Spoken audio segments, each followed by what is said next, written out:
Palabra del Señor para usted, aleluya. Vamos a buscar en Isaías 6.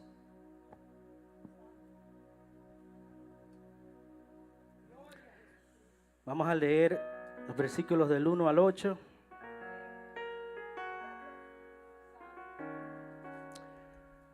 Gloria al que vive para siempre. Cuando usted lo tenga, me da un fuerte amén.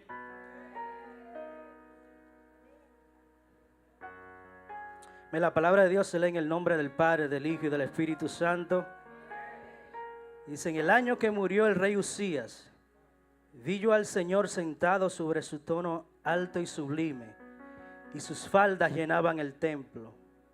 Por encima de él había serafines, cada uno tenía 6 alas, con 2 cubrían sus rostros, con 2 cubrían sus pies, y con 2 volaban. Y el uno al otro daba voces diciendo: Santo, santo, santo, Jehová de los ejércitos, toda la tierra está llena de tu gloria. Vuelvo y repito ese verso. Y el uno al otro daba voces diciendo: Santo, santo, santo, Jehová de los ejércitos, toda la tierra está llena de tu gloria. Y los quiciales de la puerta se estremecieron con la voz del que clamaba, y la casa se llenó de humo. Entonces dije: ay de mí, que soy muerto, porque siendo hombre inmundo de labios y habitando en medio de pueblo que tiene labios inmundos, ha visto mis ojos al Rey, Jehová de los ejércitos. Y voló hacia mí uno de los serafines, teniendo en su mano un carbón encendido, tomado del altar con unas tenazas. ¿Tomado de dónde? Con unas tenazas. Y tocando con él sobre mi boca, dijo: he aquí que esto tocó tus labios, y es quitada tu culpa y limpio tu pecado. Después oí la voz del Señor que decía: ¿a quién enviaré y quién irá por nosotros? Entonces respondí yo: heme aquí, envíame a mí. Aleluya. Puede sentarse. Mientras usted se siente, dale una alabanza al Señor. Y dígale al que está a su lado: un antes y un después. Un antes y un después. Quiero predicar con el tema: que muera Usías y que muera Usías y que nazca el propósito. Aleluya. Mi alma te bendice. Gloria, gloria, gloria al que vive. Verdaderamente que me impresionan los detalles de Dios, porque todo lo que se hizo hoy en día trata de lo que yo voy a predicar, y si a Dios así le placiera, yo me callara y ya el mensaje está predicado. Pero tenemos una responsabilidad, ¿verdad? Y hay una palabra para alguien en esta noche. No sé quién es, pero hay una palabra para alguien. Aleluya. Este es un pasaje muy popular, muy predicado, pero Dios trató conmigo de una manera sobrenatural, como les decía. Cuando empecé a estudiar este pasaje, el Señor me llevaba a otros pasajes bíblicos que abrieron mis ojos a muchas cosas, y espero que en esta noche también abra sus ojos a esas cosas. Aleluya. El profeta Isaías, antes de él decir estas palabras, tener esta visión con el Señor, tener esta experiencia gloriosa con el Señor, donde él vio al Señor sentado en el trono alto y sublime. Dice que sus faldas cubrían el templo. Pero otras cosas pasaron en este capítulo que me impresionaron. Fíjate, el profeta Isaías, 5 capítulos más anterior, vemos un profeta que, usado por Dios, da palabra al pueblo. Pero esta palabra generalmente es una palabra de juicio contra un pueblo que está vendido al pecado, que está viviendo una vida desordenada, una vida en contra de todo lo que Dios quiere para el pueblo de Israel. Y vemos que el profeta Isaías tiene esta tarea. En el capítulo 1 fue llamado. En el capítulo 2 vemos que el profeta Isaías habla en contra del pueblo y declara unas palabras de juicio de parte del Señor. Y del capítulo 1 al 5 yo veo algo diferente, que el capítulo 6, el 6 de Isaías marca como algo diferente, un después en la vida del profeta Isaías. Aquel profeta que durante estos 5 primeros capítulos tenía una palabra profética de juicio para el pueblo. Hay un pasaje bíblico donde habla de las viñas, de la viña que él plantó, creo que es el capítulo 4, que Jehová plantó una viña y esa viña era Israel. Y Jehová cuidó esa viña y trató de que esa viña diera fruto, diera uva dulces, pero dio uvas silvestres, uva agria. Y a pesar de que Dios protegió esta viña, le puso una torre, la viña dio uva silvestre. Y vemos que después de este pasaje, el profeta Isaías empieza a declarar unas palabras de 2 letras, que cuando se oyen esas palabras, el ay de Dios, hay que temblar. Él declara 6 ayes de Dios contra este pueblo, que si usted lee ese capítulo 5, el 3 yo creo que es, perdón, el 5, dice: ay de los que juntan casa a casa y añaden heredad a heredad hasta ocuparlo todo. Vemos que el profeta Isaías declara estas palabras, este oráculo de juicio para el pueblo, porque el pueblo estaba acostumbrado a que durante el reinado del rey Usías, ellos estaban bien, tenían una posición militar, económica, perfecta, porque habla del profeta Usías que a pesar de que hizo lo bueno delante de Dios, el rey Usías, perdón, que hizo lo bueno delante de Dios, y el brazo dice la palabra que el brazo de Dios lo ayudó en todo lo que hizo. Pero vemos que hay algo en el profeta Usías que cuando se sintió que su fama había crecido, que su poder había crecido, que hasta personas de Egipto vinieron a traerle presente por las cosas que este rey hacía. Este rey construyó uno de los ejércitos más poderosos del pueblo de Israel. Construyó maquinaria que podían vencer a su enemigo de una manera fácil. Unas torres que con una cosa podían detectar al enemigo y tirarle antes de que se acercaran a los muros. Era una cosa digna de apreciar. Pero vemos que su fama se corrió y así mismo él se engrandeció. La Biblia dice que Jehová estuvo con Usías el rey hasta que él se engrandeció. Amén. Y yo creo que este capítulo 6, a veces nosotros obviamos detallitos que tiene la Biblia, peculiares. Dice en el capítulo 6 que en el año que murió Usías. Yo no sé por qué el profeta Isaías empieza con esto. El año en que murió Usías. Él pudo haber empezado con el año en que Israel estaba poderoso, en el año 1900 tanto. Pero no, el año que murió Usías. Dice que la palabra de Dios es perfecta, infalible. Hay detalles en la palabra de Dios que no podemos ignorar.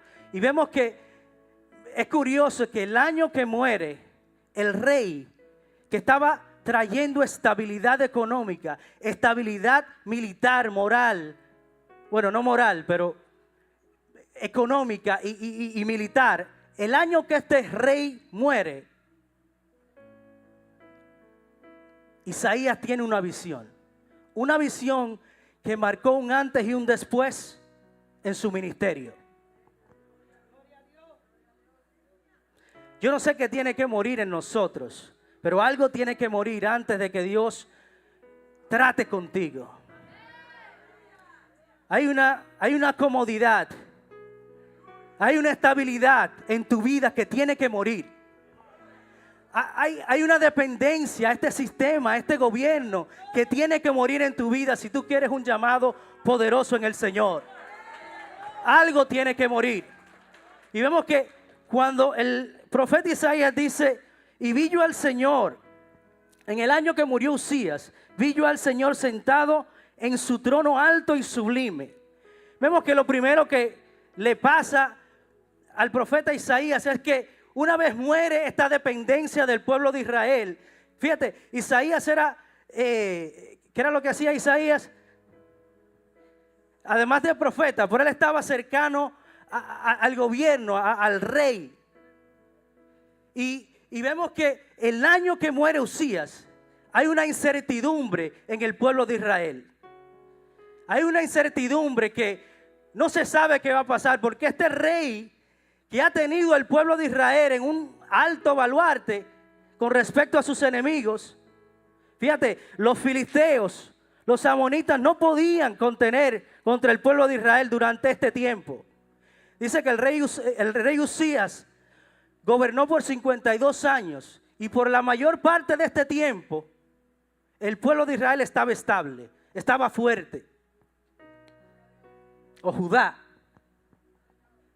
Aleluya, mi alma te bendice. Pero el año que muere la dependencia, tu apariencia de fortaleza, tú ves al Dios alto y sublime sentado en su trono. Vemos que lo primero que pasa, el profeta Isaías, como le dije en los capítulos 1 al 5, profetizaba. Él profetizaba y tenía palabra del Señor, pero vemos que en ninguno de esos capítulos, el 1 al 5, yo vi que él tuvo una experiencia con Dios tan cercana como la del 6. El año que murió su dependencia, él tuvo esta experiencia que cambió su vida. Y vemos que lo primero que ves es al Señor sentado en su trono alto y sublime. Y sus faldas cubrían el templo. Aleluya, algo tiene que morir en nosotros para poder ver la gloria de Dios, para poder atender al llamado que Él nos va a hacer. Porque fíjate, a veces hablamos de la gloria de Dios, que la gloria de Dios desciende, pero la gloria de Dios no va a descender simplemente para hacerte danzar, para hacerte sentirte bien, para que te mires al espejo y digas, wow, Dios me tocó. Hay algo que tiene que ocurrir en nuestras vidas cuando somos impactados con la gloria de Dios. Y usualmente es algo que no tiene nada que ver con nosotros. Qué curioso lo de Dios, ¿eh? Él nos toca con su gloria. Y lo menos que Él va a usar es, o sea, lo menos que la intención de Dios es que esa gloria nos va a beneficiar a nosotros. Porque esa gloria lo que es nos va a capacitar a nosotros para hacer el propósito de Dios en nuestras vidas, para cumplir eso de lo cual Él nos ha llamado. Aleluya, mi alma te bendice, Dios. Dice que Él vio al Señor sentado sobre su trono alto y sublime. Fíjate, en el versículo 3, antes de pasar al versículo 3, dice que sus faldas llenaban el templo. Esta experiencia del profeta Isaías es algo sobrenatural porque dice que sus faldas llenaban el templo. Una vez escuché hace tiempo atrás que creo que fue la reina Isabel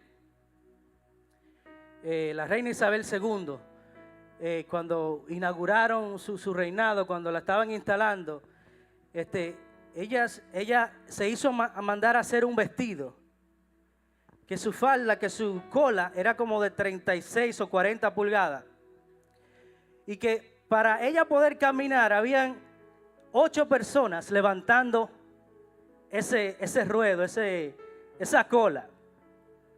Y vemos que aquí dice que la palabra hebrea que emplea que sus faldas llenan el templo era que su borde, que el borde del manto de la falda de Dios cubría el templo. O sea, yo no sé si tú estás agarrado a eso que tú te sientes que depende, a ese trabajo, a esa cosa que tú dependes aquí en esta tierra, pero el simple borde del vestido de Dios cubría todo el templo.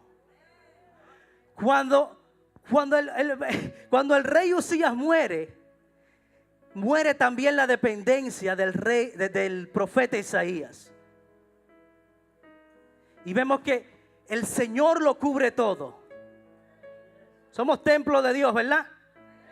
Y Él decidió habitar en un templo no de pared ni de madera, sino un templo de carne y hueso. Él lo cubre todo en nuestra vida. Él lo cubre todo en nuestra vida. Cuando comencemos a derribar toda dependencia de este sistema, Dios con su brazo fuerte nos va a sostener. Vemos que él veía a un rey, dependía de un rey, pero ahora él está viendo al Rey de Reyes y el Señor del Señor en todo su esplendor. En todo su esplendor. Una vez tú decides morir a ti mismo, morir al sistema, tú vas a ver al Rey de Reyes y Señor de Señores. Aleluya, dale un aplauso al Señor. Aleluya, dale un aplauso al Señor.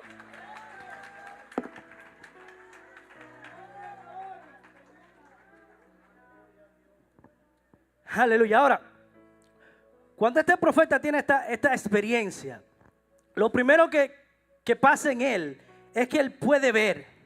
Su visión fue abierta. Él puede ver a Dios tal y como Él es. Y además de ver a Dios, él ve ángeles, serafines. Y él no lo veía. Era una experiencia, es algo sobrenatural lo que pasó con Isaías. Él está viendo esta visión y él ve ángeles que están, que él lo describe que están por encima del que está sentado en el trono. Dice que los serafines son ángeles de fuego, ¿verdad? Que quizás son los ángeles más poderosos que Dios creó. Y estos ángeles, ellos mismos viendo la presencia de Dios, esto que el profeta Isaías, cubrían sus manos, sus ojos con sus manos. Yo estoy seguro que los ángeles no son extraños a la presencia de Dios. 6 alas. Con 2 cubrían sus ojos, con 2 sus pies y con 2 volaban. Pero un serafín no puede ser extraño a la presencia de Dios. Ellos están siempre delante de la presencia de Dios.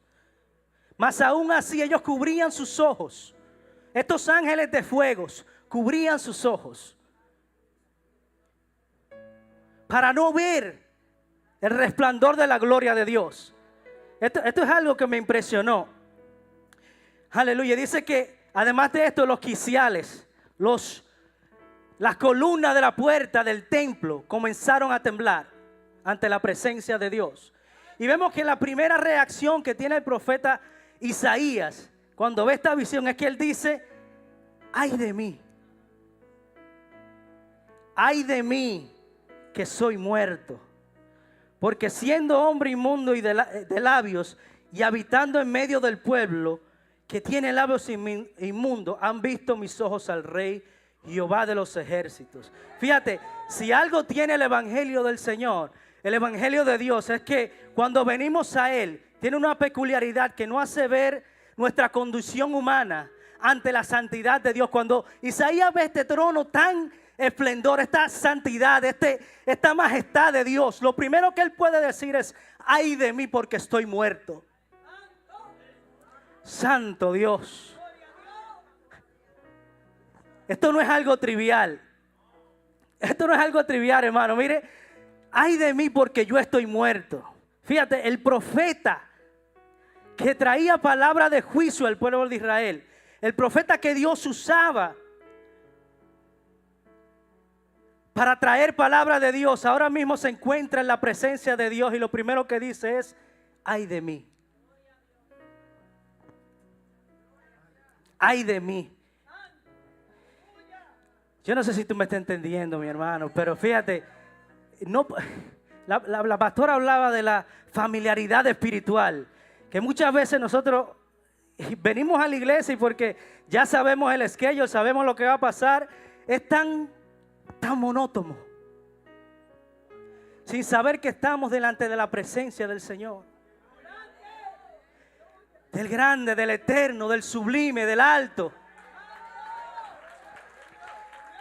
Yo quiero que en esta noche usted se vaya y usted quite toda barrera, que ya esta campaña sirvió para marcar un antes y un después en esta iglesia.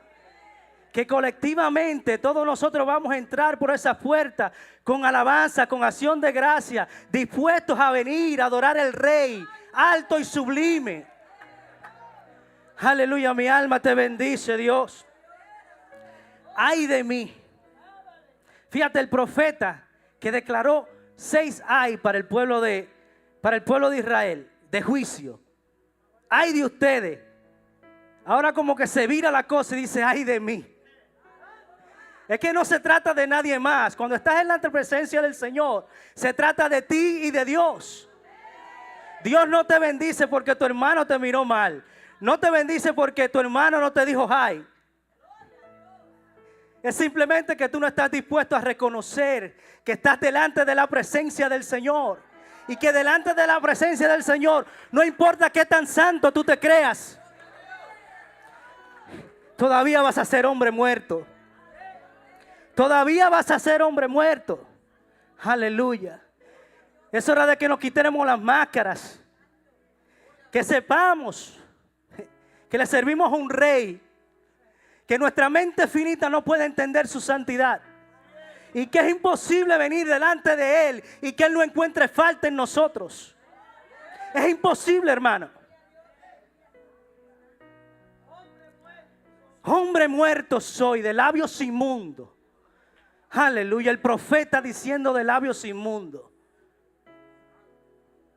Y nosotros con una apariencia de santidad, que hay que rogarnos para que alabemos al Señor. Hay que rogarnos a nosotros para que vengamos aquí al altar. Aleluya, mi alma te bendice, Dios. Gloria, gloria, gloria, gloria al que vive. Dile al hermano que está a tu lado un antes y un después. Ahora dile, en mi vida. Dile, en mi vida un antes y un después. Aleluya, mi alma te bendice, Dios. Aleluya. Ay de mí que soy muerto. Cuando muere nuestra dependencia de todo lo que no sea Dios, morimos al yo. Aleluya, mi alma te bendice, Dios. Y fíjate, el morir al yo no es algo de un día.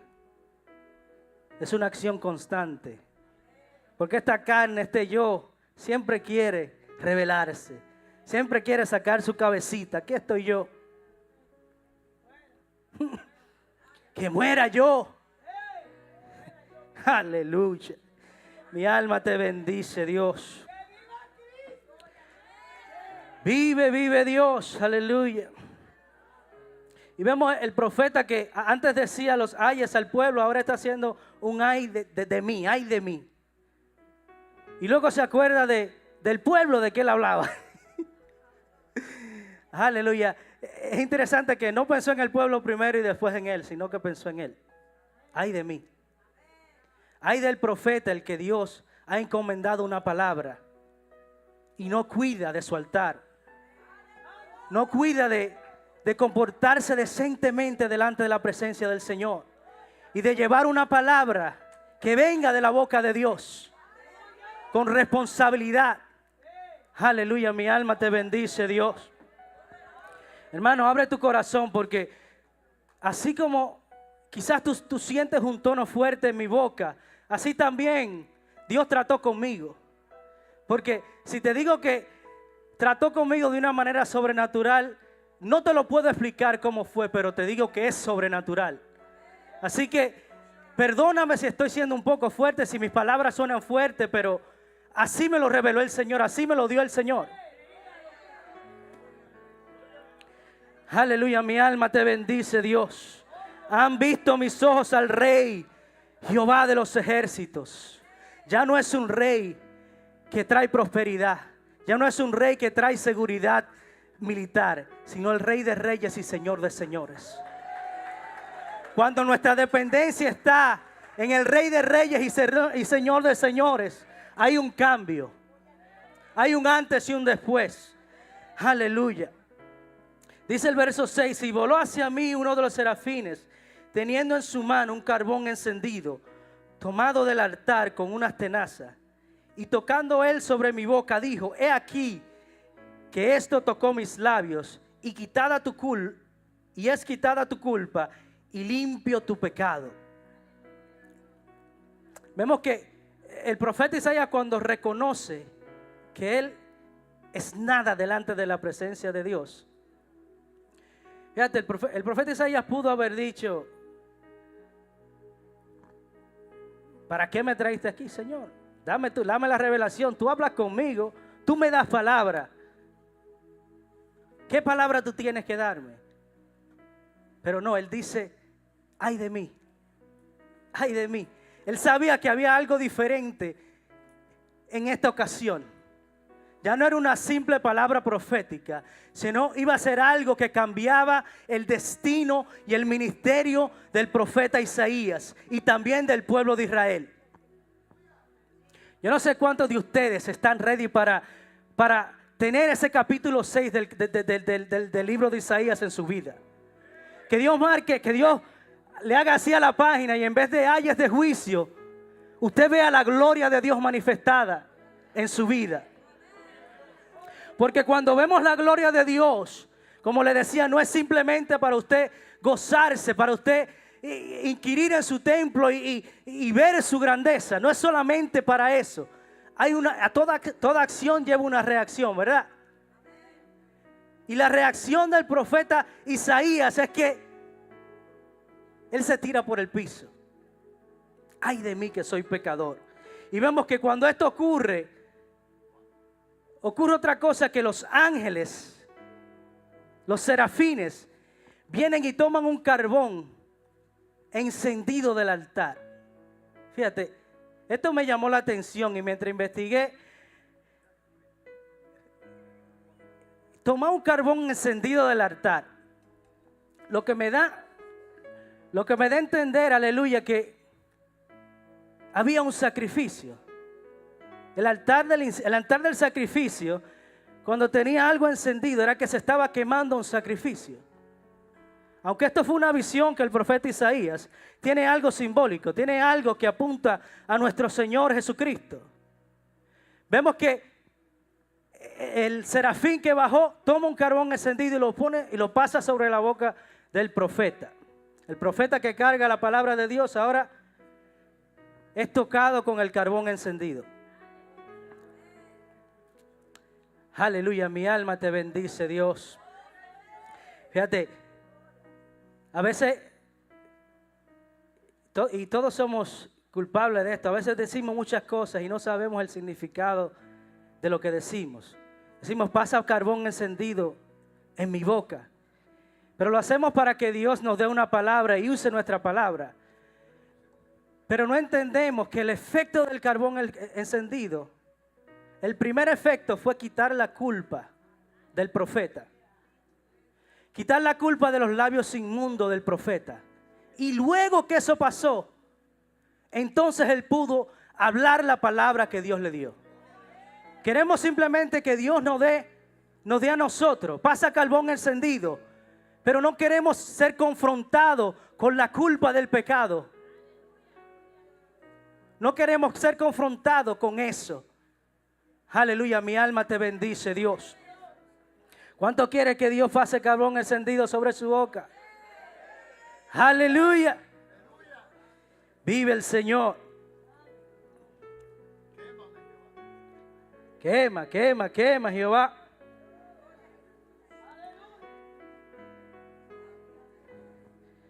Santo Jehová. Que muera Usías. Que muera la autosuficiencia. Y que venga la dependencia del Señor, del Rey de Reyes. Que muera la comodidad, el confort. Que muera eso en nosotros. Fíjate, la iglesia va a pasar por una transición que quizás muchos de ustedes no se imaginan lo que vamos a vivir nosotros como iglesia. Aquí usted está sentado muy cómodo. No tenemos ninguna prohibición. No tenemos nada de qué preocuparnos. Pero eso no quiere decir que donde vamos a ocupar en transición para la gloria postrera del templo, que vamos a tener esas mismas comodidades. Y si usted no prepara su mente para esto, va a tener problemas, porque tenemos que estar alerta a lo que Dios está haciendo en la iglesia y en nosotros como iglesia. Aleluya, mi alma te bendice, Dios. Dale un aplauso al Señor.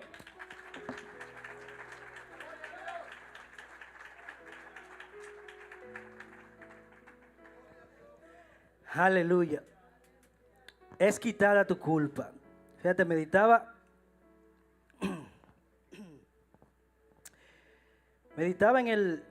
estudiábamos el capítulo 15 de Génesis, el estudio bíblico, y meditaba en cómo esta experiencia del profeta Isaías, y la linkeaba con lo que pasó con Abraham cuando Dios hizo pacto con Abraham y le dijo que tendría un hijo en Isaac, que tendría descendencia. Y le dice a Abraham que él quería hacer un pacto con él, y que la manera que este pacto se iba a ser establecido es que él iba a ejercer un sacrificio donde él tomaba unos animales que Dios le mandaba, que lo ponía, lo cortaba y ensangrentado lo ponía frente a frente y hacía como un pasillo. Y algo peculiar que leí fue que en este ritual, en este pacto, generalmente la persona que era menor en el pacto tenía que caminar en medio del pasillo que él creó. Y mientras él caminaba, él tenía que recitar las cosas del pacto, las promesas del pacto. Y mientras él caminaba, él recitaba todo esto y simbolizaba que si él violaba el pacto, que le pasara exactamente lo que le pasó a esos animales partidos. Y vemos que la palabra dice que el Señor hizo caer un sueño profundo en Abraham. Dice que se entenebreció y que hubo una oscuridad y que de repente apareció una antorcha encendida. Una antorcha encendida que pasaba por el medio de este camino que Abraham tenía que haber pasado. Abraham tenía que haber pasado este camino. Pero esta antorcha encendida que simboliza a Cristo pasa por este camino. Y cuando Abraham se despierta, ya todo esto ha pasado. Aleluya, mi alma te bendice, Dios. Mi hermano, cuando este serafín puso ese carbón encendido sobre la boca del profeta y quitó su culpa, yo puedo ver esto mismo en Génesis 15, como Dios decidió caminar por medio de estas piezas, diciendo: tú rompiste mi pacto, pero yo estoy cumpliendo el pacto, y mi cuerpo por eso va a ser molido. El libro de Isaías en 53 habla del siervo fiel, del siervo sufrido.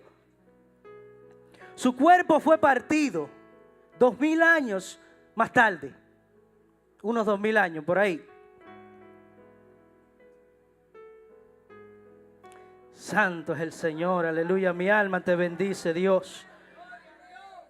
Aleluya, no hay culpa, mi hermano, no hay culpa, tu culpa es borrada. Tienes que entender que cuando tú vienes delante de la presencia del Señor, si tú tomas la postura de que yo estoy bien, yo soy santo porque Él me santificó. Mientras tú tomes esa postura, tú no vas a tener estos resultados. Porque cuando tomes la postura contraria de que digas: no, yo estoy delante de la presencia del Altísimo, del Rey, ahí es donde la culpa es quitada. Ahí es donde Dios viene y pasa carbón encendido sobre nuestra boca y quita nuestra culpa. Aleluya, mi alma te bendice, Dios. Oh, mi alma te adora, Dios, santo, santo, santo.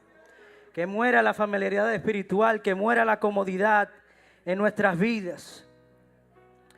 Aleluya. Santo, santo, santo. Amado, he quitado tu culpa y limpio tu pecado. Fíjate, este versículo a veces, antes yo lo leía y pensaba que era como algo exagerado, porque el profeta de Dios tiene pecado. Yo pensaba que era una forma de Isaías decir esto, de que estoy en pecado, de que mis labios son inmundos, ¿verdad? Pero si fuera así, yo veo que el que dice que tu pecado es quitado es el serafín, no es Isaías. Lo que me deja decir que en realidad, Isaías se había corrompido con la comodidad que tenía el pueblo de Israel. Y en cierto sentido, él era de labios inmundos en ese momento. Quizás esto le pueda chocar a muchos, pero no importa qué tan grande tú seas en el Señor. No importa qué tan gran ministerio tú tengas en el Señor. Siempre vamos a tener, mientras fluya sangre, siempre va a haber algo en nosotros en la cual vamos a necesitar ser limpiados y purificados por el carbón encendido. Y mientras esa sea tu postura, cada vez que tú vengas delante de la presencia de Dios, hay llamamiento, hay propósito de Dios. Aleluya, mi alma te bendice. Y luego vemos que después que fue quitada la culpa, ¿para qué le fue quitada la culpa? Aleluya. Dice que después de esto oí la voz del Señor que decía: ¿a quién enviaré? ¿Y quién irá por nosotros? Entonces respondí: heme aquí, envíame a mí. Aleluya. Vemos que toda esta experiencia que el profeta Isaías tuvo con el Señor, de ver la gloria del Señor, de ver el esplendor de su gloria y de ver en sí su pecado delante de esa gloria, y también la gracia del Señor que cubre ese pecado.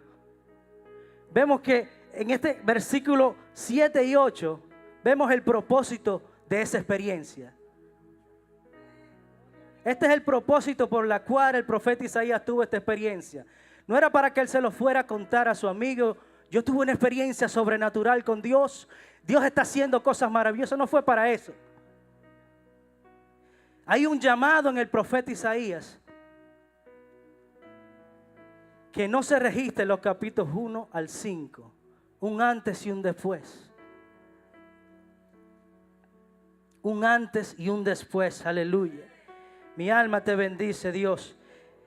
Dice, después oí la voz del Señor que decía: ¿a quién enviaré? ¿A quién enviaré y quién irá por vosotros? En este versículo vemos que Isaías está viendo esto, pero Dios está teniendo una conversación. ¿A quién enviaré? ¿Y quién irá por vosotros? Él puede escuchar una conversación que tiene el Padre, el Hijo y el Espíritu Santo. Y esa conversación no era porque Dios necesitaba de alguien que fuera, porque Dios pudo haber usado otra persona. Dios pudo haber usado otro profeta. No era que Dios estaba en necesidad de algo. Aleluya, mi alma te bendice. Mi hermano, nunca te creas tan grande, más grande de lo que tú eres. Siempre tengo una postura de que, fíjate, yo puedo más o menos leer el tono de Isaías cuando él responde. Él dice, yo le aseguro que él no dijo: envíame a mí, Señor. Fue un tono como: envíame a mí, Señor. Porque después de esta experiencia, de él ser tocado por este carbón encendido y él entender que él era muerto, yo no puedo imaginarme que su respuesta iba a ser una respuesta entusiasta. Era simplemente una postura de humillación. Envíame a mí, Señor. Heme aquí, Señor. Here I am. Heme aquí. Envíame a mí. Habrá alguien que dice: heme aquí, Señor. Yo creo que el Señor está preparando esta iglesia para algo grande. Para algo grande. Pero necesitamos gente que digan, heme aquí, Señor. Yo estoy dispuesto a acabar con la dependencia de este mundo. Este trabajo que me tiene la vida imposible. Estas cosas que no me dejan avanzar en ti, Señor. Yo sé que tú tienes un llamado para conmigo. Pero hay algo que me está impidiendo. Hay un antes del cual yo no quiero salir.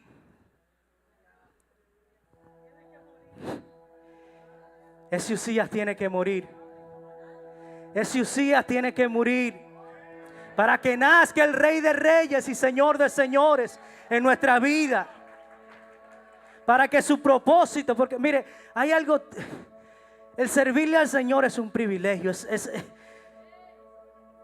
A veces es natural que a veces cuando hacemos muchas cosas nos sentamos cansados y eso, pero el servirle al Señor es algo maravilloso, es un privilegio, yo no sé ni cómo explicarlo, pero y yo creo que cada uno de nosotros debemos sentir esa responsabilidad, pero también esa honra, ese honor de servirle al Rey de Reyes y Señor de Señores, aquel que no ha perdido una batalla.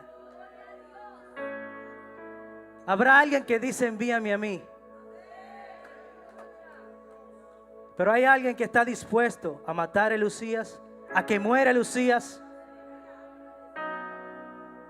Hay alguien que está dispuesto a dejar ese Usías morir. Aleluya. Cuesta, mi hermano, cuesta. Cuesta. Yo le decía a mi hermana Elena, en una conversación, que yo tenía una oración delante del Señor que no sentía que el Señor me contestaba. Y mientras estudiaba este mensaje, yo no sé qué Dios va a hacer con mi vida.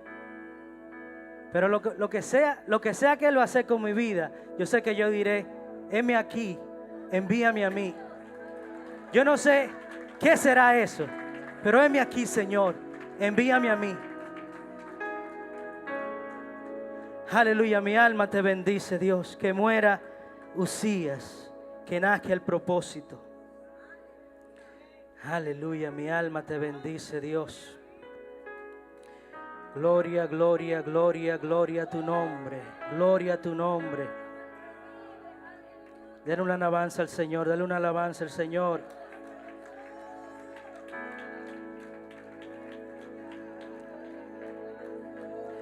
Fíjate, cuando el profeta Isaías dice, envíame a mí, heme aquí. Yo me imagino, bueno, no me imagino, pero es muy probable que ante esta experiencia él quizás pueda haberse sentido indigno. Señor, después de yo del árbol inmundo, tú me tocas, me limpias. Yo no estoy preparado. No puedo estar preparado tan rápidamente, ¿verdad? Tú me acabas de limpiar y ahora tú estás buscando a alguien que vaya. Es como contraproducente esto, porque a veces queremos estar preparados para que Dios nos envíe a cualquier cosa, para hacer algo en el Señor. Pero Dios no busca personas preparadas. Dios no busca personas preparadas. Dios llama. Dios capacita a aquellos que llaman. Yo no sé para qué Dios te está preparando a ti, para qué Dios te está moldeando. Pero yo creo que tú tengas la disponibilidad de aceptar y abrazar ese llamado. Sin pensar que tú eres menos. Fíjate, hay una historia donde Jesús llega, el capítulo 6 de Juan. Déjame leerlo para que así no se me escape nada. Pero el capítulo 6 de Juan relata la historia donde el Señor Jesús hace el milagro de los panes. Y vemos que aprendí algo que... Vamos a leerlo porque se me escapa el pensamiento. Aleluya, mi alma te bendice, Dios. Se lo leo rapidito.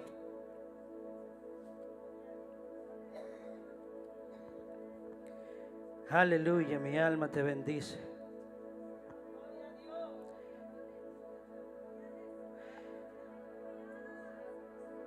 Pero entonces subió Jesús a un monte y se sentó allí con sus discípulos, y estaba cerca de la Pascua, la fiesta de los judíos. Cuando alzó sus ojos y vio que había venido la gran multitud, dijo a Felipe: ¿de dónde compraremos pan para que coman estos? Pero esto decía para probarle, porque él sabía lo que había de hacer. Felipe le respondió: 200 denarios de pan no bastarían para que cada uno de ellos tomase un poco. Uno de sus discípulos, Andrés, hermano de Simón Pedro, le dijo: aquí está un muchacho que tiene 5 panes de cebada y 2 pececillos. Mas, ¿qué es esto para todos? Vamos a dejarlo hasta ahí para no cansarlo, aleluya. Pero yo vi algo en esto, que cuando Jesús hace este milagro, vemos que Él toma este muchachito que estaba quizás a lo lejos, y lo que Él tenía en su mano era simplemente 5 panes y 2 peces. Y mientras el sistema descalificaba a las mujeres y los niños, porque vemos que más adelante dice que los que no eran contados solamente los hombres, 5,000 hombres, ¿verdad? Y lo que el sistema quizás descalificaba en aquel momento, Dios decide usar. Y lo que Él tiene en sus manos es simplemente 5 panes y 2 peces. Y esto Jesús utilizó para hacer este milagro. Yo no sé qué tú tienes en tus manos. Yo no sé qué tan capacitado tú te sientes. Dios solo quiere que tú digas: heme aquí. Esto es lo único que tengo, pero heme aquí. Yo sé que lo único que tengo en tus manos es más que suficiente. Es más que suficiente en tus manos. Aleluya, mi alma te bendice, Dios. Gloria, gloria, gloria, gloria. Si hay algo de lo que estoy seguro, es que la disponibilidad es mayor que la capacidad.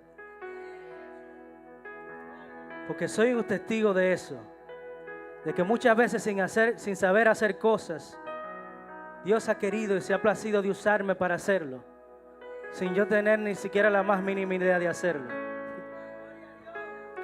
Así que toma el camino de la disponibilidad y no piense tanto en quién tan preparado estás.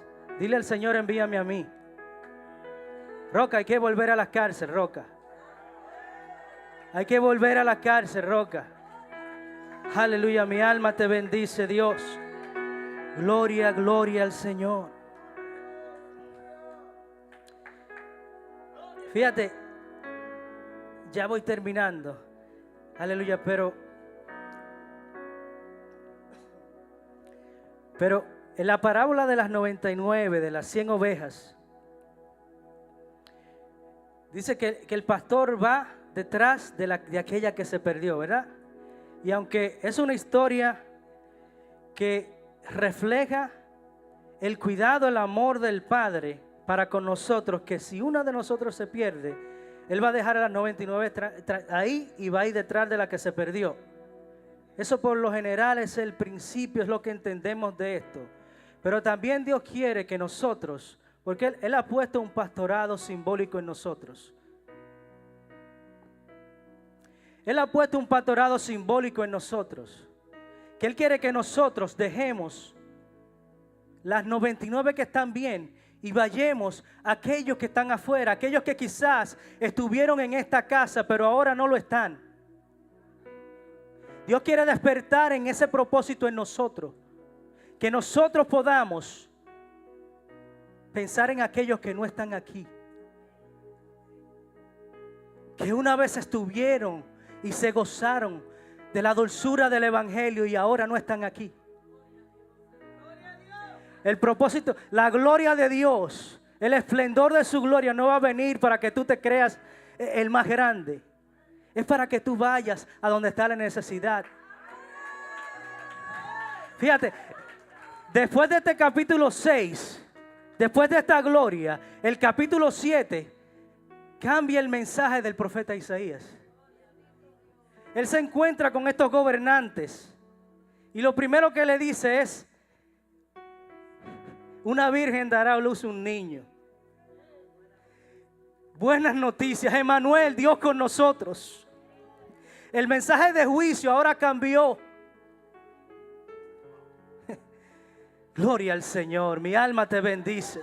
Dale un aplauso al Señor, pero dale un aplauso con la seguridad de que usted va a estar en toda su disponibilidad de decirle al Señor: heme aquí. Lo que sea que venga para mí, heme aquí, Señor. Heme aquí, Dios. Aleluya, vamos a estar puestos en pie.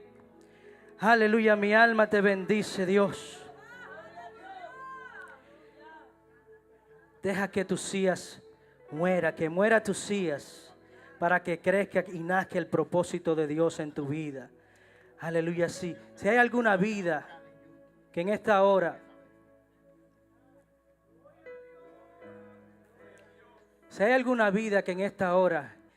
quiera aceptar al Señor como su único y exclusivo Salvador, alguien que vino y fue impactado con el resplandor de la gloria de Dios, el altar está abierto.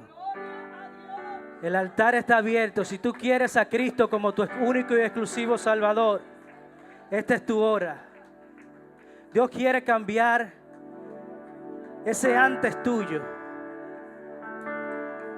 por un después. Quiere tornar la página de tu vida en esta hora.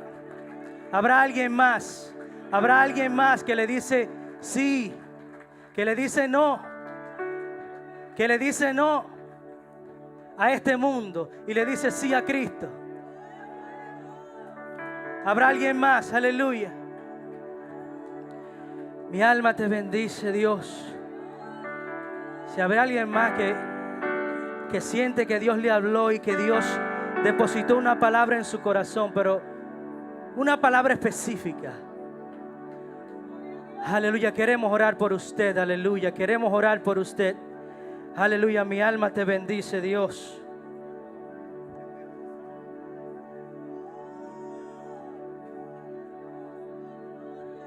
Aleluya, aleluya, aleluya, aleluya. Te adoramos, Dios. Te bendecimos, Señor. Aleluya.